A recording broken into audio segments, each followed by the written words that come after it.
سلام البنات، اتمنى ان شاء الله كامل تكونوا بخير وعلى خير، ومرحبا بكم في قناه الياسمينه.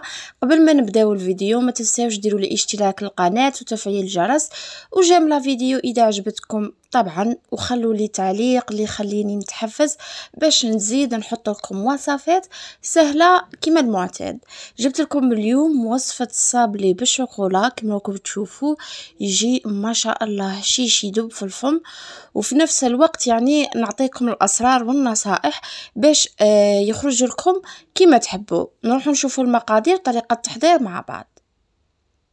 بالنسبه للمقادير انا هنا درت كميه قليله، اذا راكي باغيه يعني كميه كبيره ضاعفي المقادير. عندي هنا 125 غرام زبده تكون بحراره الغرفه باش تساعدك تكوني تخدمي فيها.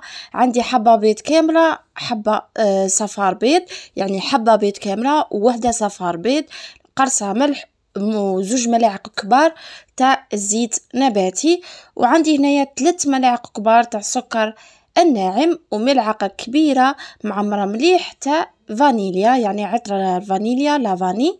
نخلطوهم مليح مليح حتى يعني نتحصلوا على مزيج كي نقولوا حنايا متجانس، باش نبدا نزيد في الفرينه تدريجيا.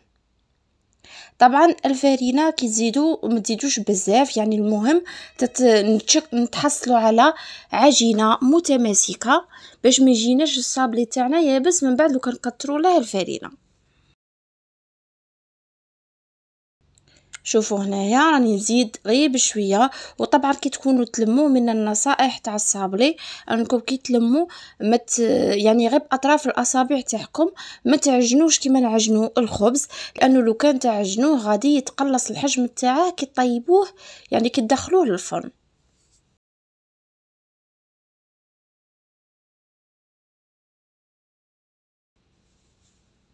شوفوا هنايا راني نلم في العجينه تاعي بعد ما شفت القوام تاعها راه ما شاء الله.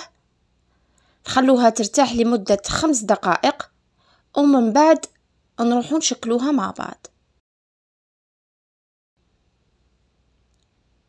اذا نشوفوا هنايا بعد 5 دقائق هنايا نرش لو بلان دو طرافاي تاعي بالفرينه. طبعا انا موالفه نخدم بالكيس بلاستيكي، هاد الخطره قررت يعني ندير الفرينه ونشوف الشكل تاعها يعني كي يخرج لي من بعد. شوفوا هنايا بديت نحل في العجينه تاعي، عفوا كما شفتوا العجينه ما فيهاش خميره الحلويات، لانه انا من الصابلي كي نخدمه نبغي نتفادى خميره الحلويات، لانه خميره الحلويات في اغلب الاحيان هي اللي تخسر الصابلي وتخلي الشكل تاعها يتبدل كي ندخلوه للفرن ونخرجوه. شوفوا هنايا انا خيرت هذا المول، تقدروا تخيروا اي مول عندكم. وطبعا ليبيسور تاع العجينه يكون 1 سنتيمتر، يعني الارتفاع تاعها، لانه ما عندناش الفرين، ما عندناش يعني ما استخدمناش خميره الحلويات. اذا طبعا هنا ما تخافوش كي تبغوا تقلعوا الحبيبه تاعكم لا تفتت يعني، لانه رانا دايرين كميه من الفرينه مليحه، يعني ماناش منقصين لها الفرينه ما تتفتت لكمش الحبه. نديروها في سنيوه كما راكم تشوفوا. طبعا الفرن ديجا مشعل على درجه الحراره 120. طبعا هاد الزوائد اللي راكم تشوفوا فيهم اللي راني نلمهم، من بعد نلموهم كامل ونخلوهم يريحوا، يعني ماشي ديراكتومون نروح نعاود نحل العجينه ونعاود ندير يعني المول. لا، يليق هذوك الزوائد اللي قلعناهم نلموهم في عجينه واحده. تقدروا ديروهم في كيس، لكن في فصل الصيف كما شفتوا لو كان نديروا كيس غادي العجينه تاعنا تطلق ليدام تاعها، يعني هذوك الزيوت، وبالتالي الصابلي تاعكم يجيكم يابس. اذا لموها وخلوها لمده 5 دقائق تريح عاد باش تعاودوا ديروا لها يعني تحلوها وتخدموا يعني كميه اخرى من الصابلي. انا دخلتها الفرن درجه الحراره 120 كما قلت لكم، شعلت عليه من تحت ومن الفوق، يدي لكم حوالي ربع ساعه فقط، لانه يليق من الفوق ينشف فقط، ما يليقش اللون تاعه يتبدل ويحمر، يليق يحمر يعني من تحت، لكن من الفوق يقعد هكا ابيض كما راكم تشوفوا.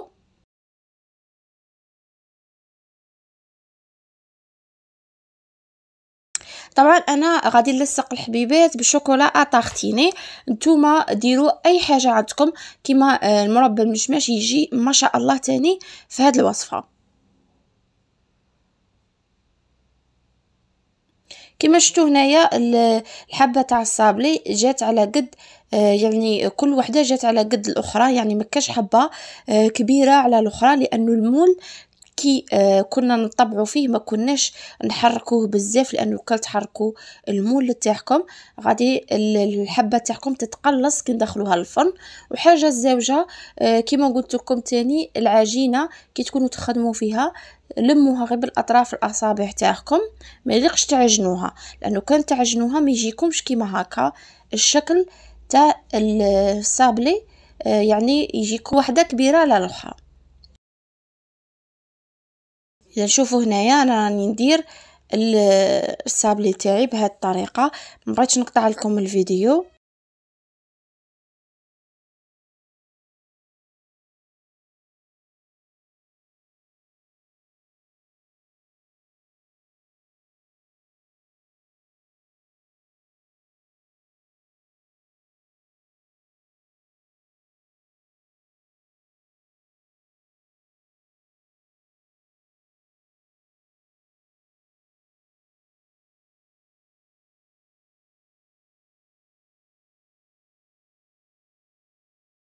تقدروا تستغنوا على السكر الناعم اللي درناه من الفوق، يعني سكر غلاس، تقدروا تخلوه يعني سامبل، ولا ديروا له في الاطراف يعني جوز الهند، هذيك حاجه تبقى اختياريه. اذا كما راكم تشوفوا انا خليته شويه يعني يشد روحه مليح، هذا باش قدمته باش يزيد هذيك الشوكولاته تختيني تزيد تطريه، يعني هو يكون مقرمش، وهذاك الشوكولا ولا الكونفيتور اللي ديروه هو اللي يخليه يجي طري وفيه كو ما شاء الله.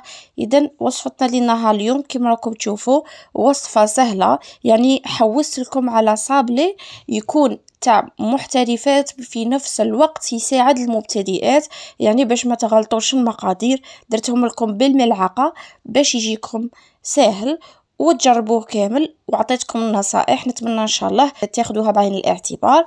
اذا هذه هي وصفتنا لنا اليوم، ما تنساوش ديروا لي اشتراك القناه، تفعيل الجرس، وجاب لا فيديو خلوا لي في التعليقات ارائكم على الوصفه واقتراحات الوصفات الجايه ان شاء الله.